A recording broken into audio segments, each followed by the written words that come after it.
चुनाव के दौर में एक राजनीतिक बहसबाजी शुरू हुई है और प्रधानमंत्री नरेंद्र मोदी ने कहा है कि कांग्रेस अगर आएगी सत्ता में तो वो जो पिछड़े और अति पिछड़े जो भी आरक्षण है वो छीनकर मुसलमानों को दे देगी। हमारे साथ सुप्रीम कोर्ट के वकील हैं आर.के. सिंह साहब, जो बहुत सालों से यहाँ पर प्रैक्टिस कर रहे हैं और इस मामले में वो गहन उन्होंने स्टडी किया, क्योंकि आप यहाँ पर ऐसे केसों में अपियर भी होते रहे हैं सिंह साहब। तो आप ये बताइए कि जो लीगल प्रोपोजिशन है कानूनी तौर पर क्या ऐसा संभव है जो डिबेट हो रही है? देखिए, जो मौजूदा संवैधानिक व्यवस्था है उसमें तो ये संभव नहीं है, क्योंकि माइनॉरिटी और रिलीजियस बेस्ड जो रिजर्वेशन का प्रश्न था ये 1949 में कॉन्स्टिट्यूएंट असेंबली डिबेट हुई। इसमें बहुत विस्तार से बहस हुई थी और बड़ी बहस हुई थी। इस बहस में 2-3 चीज़ों पे बहुत बड़ी कॉन्स्टिट्यूएंट असेंबली की हमारी डिबेट थी।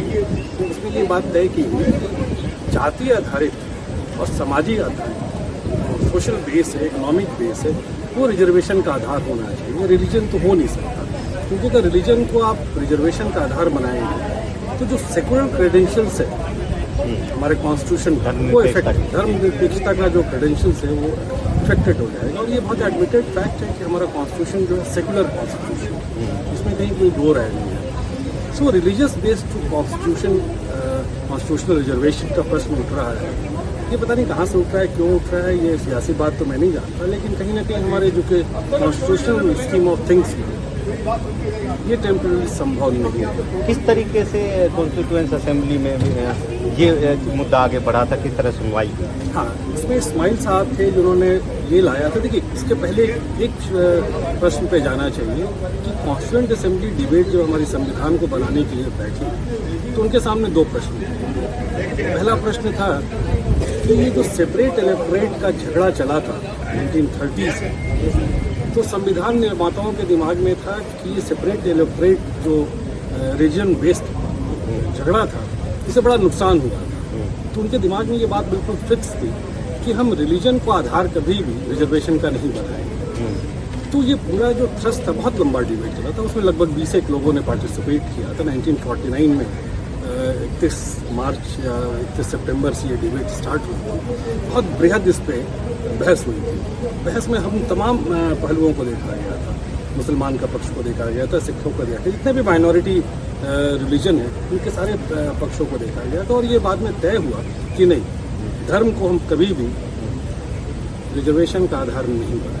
कितने मेंबर थे और कितने मेजोरिटी में किस तरीके से फैसला किया? वो जो वहाँ पे फाइनल वोटिंग आई थी उसमें आई थी लगभग 174 लोग जो थे इस बात से इत्तेफाकी रखे थे कि नहीं, जो धर्म है वो रिजर्वेशन का आधार नहीं जी। लेकिन हमने देखा है कि रिजर्वेशन को लेकर सुप्रीम कोर्ट में बहुत सारे फैसले बहुत सारे, और आरक्षण हमने देखा कि किस तरह से आर्थिक और सामाजिक आधार पर SC/BC को जो 10% दिया उस पर भी सुप्रीम कोर्ट ने मोहर लगाई। तो लगातार इस तरह के मुद्दे यहाँ पर आते रहते हैं सुप्रीम कोर्ट। देखिए, इसके पहले थोड़ा सा वो आपको पॉलिटिकल और एग्जीक्यूटिव डोमेन में जाना पड़ेगा। 70 के दशक में 2 कमीशंस बने। एक मुंगेरी लाल कमीशन था, जो मुंगेरी लाल जी बिहार के एक पॉलिटिशियन था। उस कमीशन ने ये रिकमेंडेशन किया था कि जाति आधारित एज वेल एज इकोनॉमिक आधारित रिजर्वेशन का प्रावधान रखा जाए। उसके बाद मंडल कमीशन की रिकमेंडेशन आई। मंडल कमीशन बहुत लंबे वक्त तक ठंडे बिस्तर पे बस्ते में बंद रहा। उसके बाद 1991 में वो इंदिरा स्वाने जजमेंट के थ्रू मंडल कमीशन जब इम्प्लीमेंट हो गया तो उसको चैलेंज किया गया। सुप्रीम कोर्ट ने 2 चीज़ें स्पष्ट की कि रिजर्वेशन का पूरा कैप 50% से ज़्यादा नहीं होना चाहिए। दूसरी बात है, जो आर्थिक आधार है उसको भी संज्ञान में रखना चाहिए। और सब्सिक्वेंटली बात के जजमेंट में आर्थिक आधार को भी जोड़ा गया। तो ये एक बड़ा मुद्दा है यहाँ पर। जो सवाल ये उठ रहा है कि मुस्लिमों को आरक्षण दे देंगे तो कोई सरकार आएगी, तो आप एज ए मतलब लॉयर, एज ए जो आपने ये सब पढ़ा है, तो आपको क्या लगता है कि ये जो मुद्दा है क्या इतना आसान है, और अगर ऐसा हो तो क्या क्या चीज़ें करनी पड़ेंगी?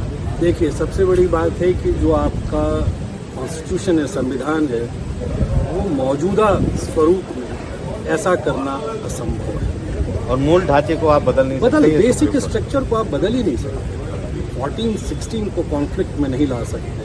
15 को बैलेंस करने के लिए 14 को आप खत्म नहीं कर सकते। यानी धार्मिक स्वतंत्रता के अधिकार को बैलेंस करने के लिए हम समानता के अधिकार को खत्म नहीं कर बिल्कुल। सकते। और दूसरी बात जो मोस्ट इम्पॉर्टेंट है, जो हमारा कॉन्स्टिट्यूशनल स्कीम ऑफ थिंग है सेकुलर है, तो बहुत कॉशन प्रिटेंड करना पड़ेगा या एक्सरसाइज करना पड़ेगा ये बताने के लिए कि फलना का अधिकार छीन के तुलना के लिए लिया जाए या XYZ हो जाए, ये संभव नहीं है। तो कुल मिलाकर ये सिर्फ सियासी बातें हैं, कानूनी तौर पर इनका बहुत ज़्यादा कोई नहीं है। टू माई नॉलेज सियासी ही है और पॉलिटिशियंस को राइट तो साफ तौर पर एक बड़ा मुद्दा है, लेकिन कानूनी जानकार जो कहते हैं कि ये मुद्दे जो हैं कानूनी मुद्दे नहीं हैं और कानून इस पर पहले से सेटल है। नई दिल्ली से आशीष भार्गव, NDTV।